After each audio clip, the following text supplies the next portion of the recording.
Halo teman-teman, selamat datang di channel Mimin. Semoga teman-teman Mimin sehat-sehat selalu ya.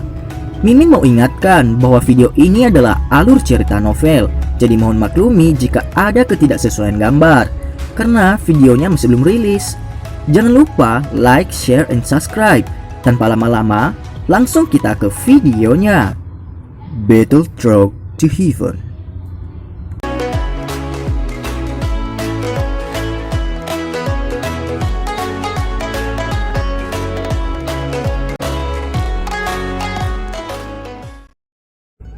Melanjutkan dari cerita sebelumnya, kata-kata samar bergema sepanjang malam tanpa menghilang.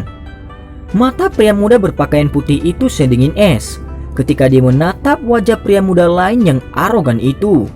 Dia tidak mengatakan kata-kata lain. Pergelangan tangannya sedikit memelintir dan dauki yang berwarna perak pudar mulai muncul di telapak tangannya. Sebenarnya ada suara guntur redup lembut dan teredam dari dalamnya. Jenis petir dauki. Keheranan melintas di mata Xiaoyan saat dia mendengar suara kilat teredam dari dauki yang berwarna perak itu. Dia tidak berharap bahwa orang ini benar-benar memiliki elemen dauki yang langka ini, dan itu mirip dengan saudara keduanya. Xiaoyan menggerakkan tangannya dan dauki hijau pucat juga meluap dari telapak tangannya. Dia tidak memiliki rasa takut sedikit pun. Yang lemah tidak memiliki kualifikasi untuk memilikinya, ucap pria berpakaian putih itu. Pria berpakaian putih itu melirik Xiaoyan dengan acuh tak acuh dan yang tidak mundur. Dia tertawa dingin dan jari-jari kakinya tiba-tiba mendorong tumpukan puing. Tubuhnya berubah menjadi cahaya perak yang menembus kegelapan dan menembak eksplosif ke arah Xiaoyan dengan cara seperti kilat. Karena serangan tajam dari pria muda berpakaian putih di dalam kegelapan, beberapa petir yang lemah benar-benar muncul entah dari mana. Cahaya perak dengan cepat meluas di dalam mata hitam yang gelap. Ekspresi Xiaoyan masih tetap tenang. Dia perlahan-lahan mengencangkan tangannya, dan doki berwarna hijau pucat perlahan beredar dan mengepalkan tinjunya seperti banyak ular panjang kecil. "Baisan, apa yang kamu lakukan?" Cahaya perak memotong malam yang gelap. Namun tepat saat Xiaoyan bersiap untuk melawan serangan itu, sebuah teriakan indah yang mengandung kemarahan tiba-tiba memecah kesunyian malam. Dengan cepat mengikuti ini, cahaya keemasan melesat keluar dan akhirnya mencegat cahaya perak di udara. Kedua energi itu bertabrakan dengan tiba-tiba dan badai energi yang kuat meniup pecahan batu di tanah sampai mereka terbang ke segala arah. Xiaoyan menggilingkan kepalanya tak berdaya saat teriakan indah itu terdengar. Dia perlahan-lahan mengendurkan tinjunya yang terkepal erat dan mengangkat kepalanya untuk menonton pria berpakaian putih yang tubuhnya terlintas kembali ke cabang pohon setelah dicegat oleh cahaya keemasan. Sosok berwarna pucat berwarna hijau keluar dari rumah dan muncul di samping Xiaoyan sesaat kemudian. "Ini bukan apa-apa. Saya hanya ingin sedikit berdebat dengan junior Xiaoyan." Setelah melihat wanita muda berpakaian hijau itu muncul, tatapan pria berpakaian putih itu tetap berhenti di tubuhnya.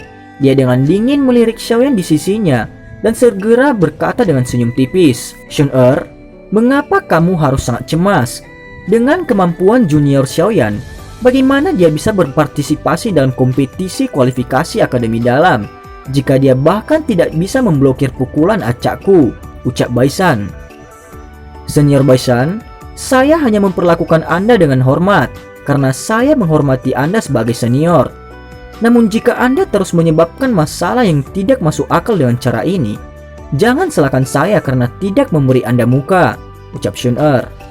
Shun-er perlahan menenangkan kemarahan di hatinya saat dia menjawab dengan lembut. Wajah tenang Baisan sedikit berubah ketika dia mendengar ini. Karena dia mulai mengenal Shun-er, hubungan mereka mungkin tidak dianggap terlalu dekat. Tetapi berdasarkan apa yang dia pikirkan, mereka berdua setidaknya bisa dianggap teman. Namun ketika dia mendengar Shun-er benar-benar menggunakan nada seperti itu untuk berbicara dengannya, dia tidak bisa menekan emosi di dalam hatinya, bahkan dengan rencana liciknya. Ekspresi Baisan menjadi jauh lebih buruk. "Jika kamu seorang pria, maka jangan bersembunyi di belakang seorang wanita. Baisan perlahan menghirup udara dan menekan amarah di hatinya. Dia dengan dingin melirik Xiaoyan, mengangkat sudut mulutnya dan tertawa dingin dengan jijik. Baisan, Anda sebaiknya tidak berlebihan. Wajah Shun-Er diam-diam tenggelam. Dia menjabat tangannya yang lembut dan energi berwarna emas dengan cepat mulai menggumpal di telapak tangannya. Setelah Baisan berulang kali memprovokasi Xiaoyan, dia sudah mencapai titik puncaknya. Shun-Er, tetap di belakang. Tidak apa-apa bagi kita para pria untuk menyelesaikan masalah ini, ucap Xiaoyan. Xiaoyan tiba-tiba mengulurkan satu tangan dan meraih pergelangan tangan Shun-Er. Dia berbalik untuk melihatnya, hanya untuk melihat senyum tipis di wajah Xiaoyan. Dengan pemahamannya tentang Xiaoyan, dia tahu bahwa ketika pada satu contoh seperti itu, dia akan sangat serius. Dia segera ragu-ragu sejenak dan hanya bisa mengangguk dan mengambil langkah mundur. Apakah kamu ingin bertarung? Xiaoyan maju selangkah, memutar lehernya. Dia melirik Baisan di cabang-cabang dan dengan lembut bertanya sambil tersenyum. Aku tidak akan keberatan jika kamu mau, ucap Baisan. Baisan dengan lembut menjentikkan lengan bajunya saat dia dengan dingin berkata. Ketika dia melihat Shun-Er yang telah menjaga jarak darinya, sebenarnya dia patuh terhadap Xiaoyan. Api jahat melonjak dalam hatinya yang biasanya tenang. Dengan penampilan, kekuatan, dan bakat pelatihannya, dengan cara apa dia lebih lemah dari orang yang disebut Xiaoyan di depannya ini? Namun mengapa dia terus mengabaikannya? Teriakan dingin tiba-tiba keluar dari dalam rumah. Instruktur rolling segera terbang keluar. Ekspresinya agak jelek ketika dia melihat Baisan sebelum dia berkata dengan suara yang dalam. Siswa Baisan, tindakan sembrono milikmu ini melanggar peraturan akademi. Jika Anda ingin menantangnya, Anda dapat menunggu untuk melihat siapa yang lebih baik di kompetisi kualifikasi. Dengan datang diam-diam di malam hari, bukan hanya tindakan Anda yang melanggar aturan, tetapi Anda juga mungkin berakhir dengan reputasi mengambil keuntungan dari orang lain, ucap Rowling. Melihat bahwa bahkan instruktur Rowling juga keluar setelah diganggu, Xiaoyan menggelengkan kepalanya tanpa daya. Dia tahu bahwa mereka tidak bisa melakukan pertempuran ini malam ini. Segera dia hanya bisa menarik Daoki ke dalam tubuhnya dan menarik Shun-Er sebelum berbalik dan perlahan berjalan menuju rumah. Xiaoyan, aku harap kamu tidak akan tersingkir dari kompetisi kualifikasi. Yang lemah tidak memiliki hak untuk mendapatkan apapun. Ketika saat itu tiba, saya juga berharap agar Anda tidak terus bersembunyi di belakang seorang wanita. Seorang pria yang Shun-Er akui seharusnya tidak menjadi pengecut kan, ucap Baisan. Baisan berkata dengan lemah ketika dia melihat punggung dua orang yang telah berbalik. Suara angin deras tiba-tiba terdengar. Sebuah kekuatan memotong kegelapan hitam dan dengan keras menabrak wajah Baisan. Kilatan dingin melintas di wajah Baisan ketika dia merasakan kekuatan angin bergegas yang datang ke arahnya dari depan. Dia dengan lembut menjentikkan jarinya dan seberkas cahaya perak keluar dengan eksplosif. Akhirnya bertabrakan dengan kekuatan angin bergegas dan segera menghancurkannya menjadi bubuk. Jika seseorang membungkam matanya untuk melihat benda yang ditembakkan, orang akan melihat bahwa benda yang semula meledak melalui angin sebenarnya adalah potongan batu. Tidak bisakah kau bertele-tele seperti wanita? Anda Baisan kan? Salah satu yang disebut orang populer. Anda hanya begitu-begitu saja. Anda mungkin menjadi orang yang sangat berpengalaman dalam hal kecemburuan. Tetapi Anda tidak perlu memberitahu saya kata-kata yang tajam dan tidak berguna itu dengan lidah pisau cukur Anda. Kita akan bertemu satu sama lain di kompetisi kualifikasi. Suara Xiaoyan yang samar, gelap dan dingin perlahan terdengar. Kamu akan meninggalkannya jika kamu dikalahkan. Baisan dengan dingin tertawa. Apakah Anda yakin Anda dipanggil Baisan dan bukan Baishi? Langkah kaki Xiaoyan yang hendak memasuki rumah tiba-tiba berhenti. Dia berbalik dan menatap Baisan yang berwajah hijau dengan menyedihkan. Setelah itu dia menggelengkan kepalanya dan menarik Shun-Er yang tertawa ketika mereka berjalan ke dalam rumah. Kamu harus pergi. Instruktur Rowling tidak bisa menahan nafas ketika dia menatap Baisan yang berwajah hijau. Orang ini biasanya sangat tenang. Mengapa dia menjadi terburu-buru di depan Xiaoyan hari ini? Tampaknya dia memiliki pemikiran yang mendalam untuk Shun-Er. Kalau tidak, itu tidak akan menyebabkan dia kehilangan pijakan dengan cara ini. Baisan berdiri di cabang pohon dan menghirup udara dingin yang sedingin es. Dia perlahan mengepalkan tinjunya dan bergumam, "Ini benar-benar tak terduga bahwa aku benar-benar bisa kehilangan ketenangan sampai sejauh ini karena dia. Karena itu, dia pasti akan menjadi milikku. Xiaoyan itu, aku akan mengalahkannya di kompetisi kualifikasi. Wanita yang aku Baisan anggap, bagaimana dia bisa lari? Apalagi dia sangat luar biasa. Kualifikasi apa yang harus dimiliki Xiaoyan untuk mencocokkannya?" gumam Baisan. Hanya setelah mengatakan ini, wajah Baisan secara bertahap pulih. Dia dengan acuh tak acuh melirik rumah itu dan dengan lembut menekan dahan pohon dengan jari-jarinya. Tubuhnya melayang ke bawah dan dengan beberapa gerakan segera, dia menghilang ke dalam malam hitam pekat. Xiaoyan memperhatikan sosok berwarna putih yang telah pergi jauh dari sisi jendela di rumah. Matanya menyipit dan kilatan dingin melintas di atasnya. Dia berbalik menatap Shun-Er di belakangnya dan dengan tak berdaya menggelengkan kepalanya berkata, "Shun-Er, apakah kamu hidup dengan baik selama 2 tahun terakhir ini?" tanya Xiaoyan. Tangan halus Shun-Er memegang tangan Xiaoyan saat dia dengan lembut mengangguk. Xiaoyan duduk di depan jendela dan menatap kilau bintang-bintang di langit. Dia tiba-tiba berbisik sambil tersenyum, "Apakah Anda ingin tahu bagaimana saya hidup selama 2 tahun terakhir ini?" ucap Xiaoyan. Shun-Er sekali lagi mengangguk dengan lembut. Dia memegang tangan Xiaoyan di antara tangannya dan merasakan kehangatan samar. Dengan satu tangan, Xiaoyan perlahan menggosok rambut hitam lembut Shun-Er yang membentang ke pinggangnya. Dia diam sejenak, baru kemudian suaranya yang sedikit serak muncul. Dia perlahan berbicara tentang semua peristiwa setelah dia meninggalkan kota Wutan saat itu satu persatu. Tentu saja dia memilih untuk secara samar-samar melewati koneksi yang dia miliki dengan beberapa gadis selama waktu ini, api surgawi, dan hal-hal lainnya yang perlu dia rahasiakan.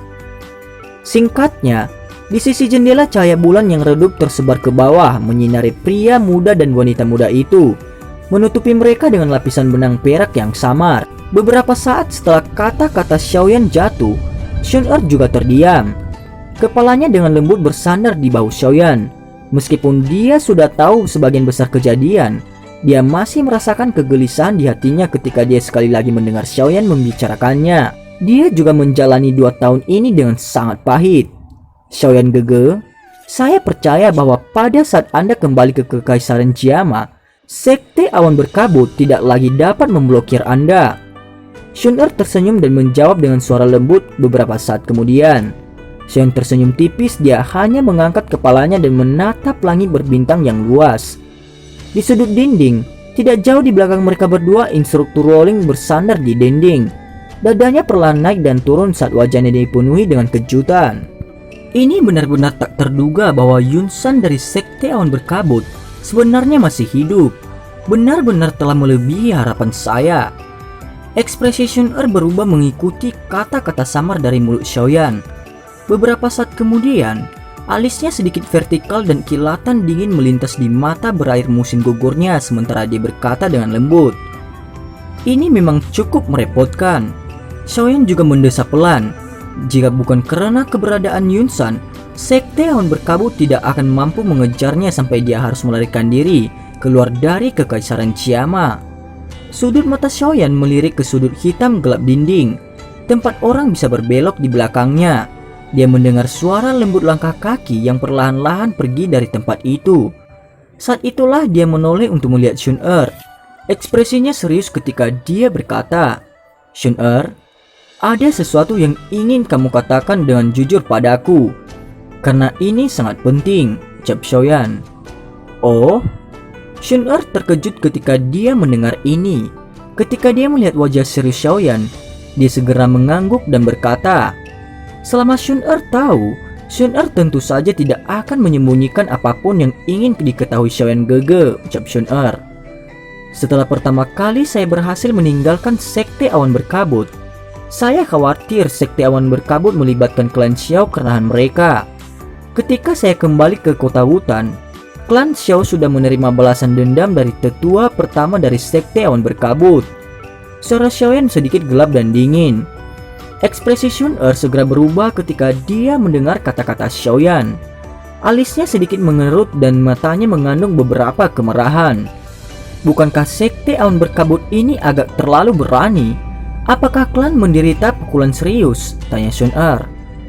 Ada beberapa kerugian tetapi mereka tidak terlalu serius. Namun ayah diusir dari kota Wutan oleh 3 tetua dari sekte awan berkabut. Sejak hari itu, dia telah menghilang. Suara Xiaoyan mungkin terdengar sangat tenang tetapi tangannya di antara tangan Shun-Er sedikit bergetar dan masih mengungkapkan kemarahan di dalam hatinya. Hilang? Shun-Er awalnya terkejut. Dengan cepat mengikuti ini, wajahnya juga menjadi gelap dan serius untuk pertama kalinya. Dia jelas mengerti posisi yang dimiliki Xiaozan di hati Xiaoyan. Oleh karena itu dia juga tiba-tiba menyadari mengapa Xiaoyan akan benar-benar sekali lagi mengambil resiko untuk masuk ke sekte awan berkabut setelah berhasil meninggalkannya. Saya pikir paman Xiaozan seharusnya mendarat di tangan sekte awan berkabut kan? Ucap Shun-Er. Tidak, Xiaoyan menatap langsung ke Shun-Er. Dia menggelengkan kepalanya dan berkata dengan lembut, penatua pertama dari sekte awan berkabut yang mengejar ayah telah terbunuh olehku. Sebelum dia meninggal dia mengatakan bahwa ketika dia mengejar ayah tiba-tiba dan aneh menghilang. Ucap Xiaoyan. Lenyap? Ucap kaget heran Shun-Er. Benar, dia menghilang di bawah mata penatua pertama dari sekte awan berkabut yang mengejarnya. Mata Xiaoyan terfokus dengan penuh perhatian pada wajah Shun-Er saat dia perlahan berkata, saya rasa ayah mungkin tidak menghilang sendiri. Sebaliknya dia ditangkap oleh orang kuat yang misterius, ucap Xiaoyan. Orang kuat yang misterius? Alis Shun-Er semakin dalam ketika dia mendengar ini. Dia mengangkat kepalanya dan menatap Xiaoyan ketika dia berkata, apa yang ingin ditanyakan Xiaoyan Gege pada Shun-Er? Ucap Shun-Er. Shun-Er, saya tahu bahwa Anda bukan seseorang dari klan Xiao dan bahwa latar belakang Anda juga sangat kuat. Saya tidak tahu persis hubungan seperti apa kekuatan di belakang Anda dengan klan Xiao, tetapi saya memiliki sumber informasi sendiri. Karena itu, saya rasa hilangnya ayah mungkin berhubungan dengan fraksi di belakangmu. Saya percaya kamu, ini tidak ada hubungannya dengan kamu. Namun saya perlu menemukan bukti bahwa ayah saya aman. Kalau tidak, saya akan kesulitan makan dan tidur dengan tenang, ucap Xiaoyan. Xiaoyan memegang tangan Shun-Er saat dia berkata dengan suara yang dalam. Kata-kata Xiaoyan menyebabkan wajah Shun-Er berubah sedikit. Beberapa saat kemudian, dia menggelengkan kepalanya dan berkata dengan sangat tenang, itu tidak akan terjadi. Jelas bukan mereka. Mereka dan klan Xiao memiliki ketentuan tertentu. Karena itu mereka pasti tidak akan melakukan sesuatu hal yang kurang ajar, seperti menangkap seseorang dengan paksa. Kekuatan mengikat ketentuan semacam ini tidak sesederhana yang Anda bayangkan. Oleh karena itu bahkan jika ada seseorang di antara mereka yang melakukan ini, dia akan menghadapi pertentangan keras.